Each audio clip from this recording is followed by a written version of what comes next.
Halo pemirsa, jumpa lagi dengan saya Argo Pratomo Nugroho. Kali ini saya hadir lagi ke ruang handphone dan smart televisi Anda. Kali ini saya masih terus gelisah itu yang menyangkut dunia hukum. Dan akhirnya saya juga mencari seorang advokat senior, bahkan bahnya senior ini. Karena kawan-kawan seangkatannya beliau ini sudah banyak yang almarhum. Pak Daris Purba SH. Saya mengenal beliau ini juga sudah puluhan tahun, mungkin juga sekitar 40 tahun. Selamat berjumpa Pak Daris. Selamat berjumpa. Masih sehat-sehat selalu ya Pak Daris ya? Alhamdulillah. Pak Daris, ini seperti tadi saya ungkapkan, belakangan ini saya terus terang cukup gelisah ini melihat dunia hukum kita ini di tanah air ini. Karena saya kan berhubungan langsung dengan masyarakat kecil di bawah ya. Saya melihat sehari-hari di pengadilan itu seperti apa segala itu. Itu saya lihat ada semacam ketidakseimbangan yang cukup tajam ini antara kita tentang trias politika itu yang menyangkut legislatif, eksekutif dan yudikatif ini. Menurut Pak Daris sebagai seorang advokat profesional sekarang ini seperti apa ini konstelasinya? Saya adalah praktisi hukum, ikut mendirikan Lembaga Bantuan Hukum Yogyakarta. Ya. Padahal waktu itu sama Artijo Alkostar juga ya. Bersama dengan Artijo Alkostar, almarhum ya. Kamal Firdaus, ya. Maraban Jainun ya. Artinya di situ kenapa saya terdorong untuk ikut ambil bagian dalam hal berhubungan dengan bantuan hukum, karena itu menyangkut masalah soal kepekaan saya terhadap persoalan hukum di masa itu. Ya. Di mana pada masa itu kekuasaan Pak Harto begitu besarnya, ya. Sehingga hal-hal yang bersifat mengkritisi persoalan-persoalan hukum waktu itu sedikit orang yang mampu melakukannya. Ya.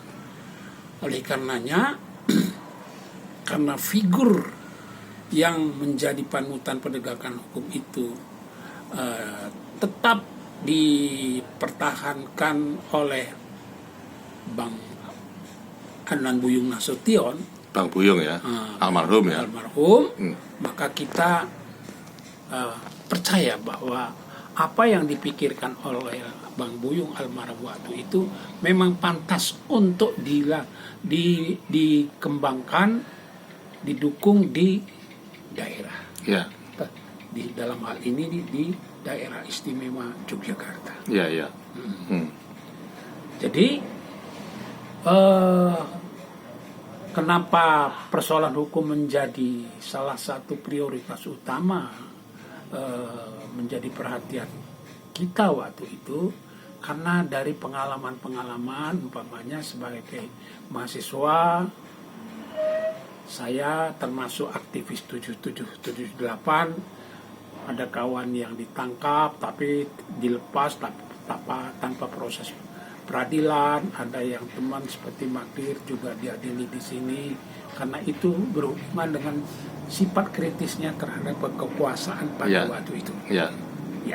Kalau kita update Pak, pengalaman Pak Daris seperti itu dengan sekarang ini situasinya lebih parah nggak? Wah, kalau itu ditanya, saya sekarang ini sulit untuk memberikan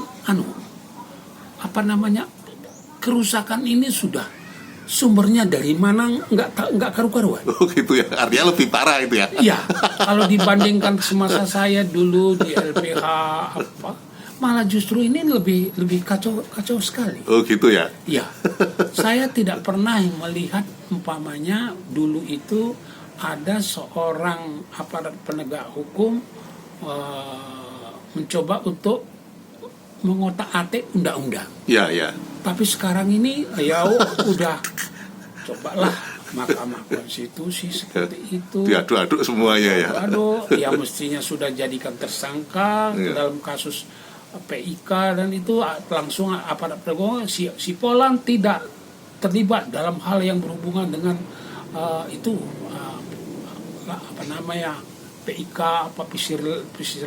Nah ini kok sedemikian rupa belum ada upaya penyidikan kok langsung sudah diberikan sebuah pernyataan seperti itu dari aparat penegak hukum. Padahal penegak hukumnya istilahnya belum bergerak itu ya. Artinya jadi paranormal semua itu ya. Jadi, kalau ditanya soal hukum sekarang ini, wah memang bisa-bisa ya. Bisa-bisa.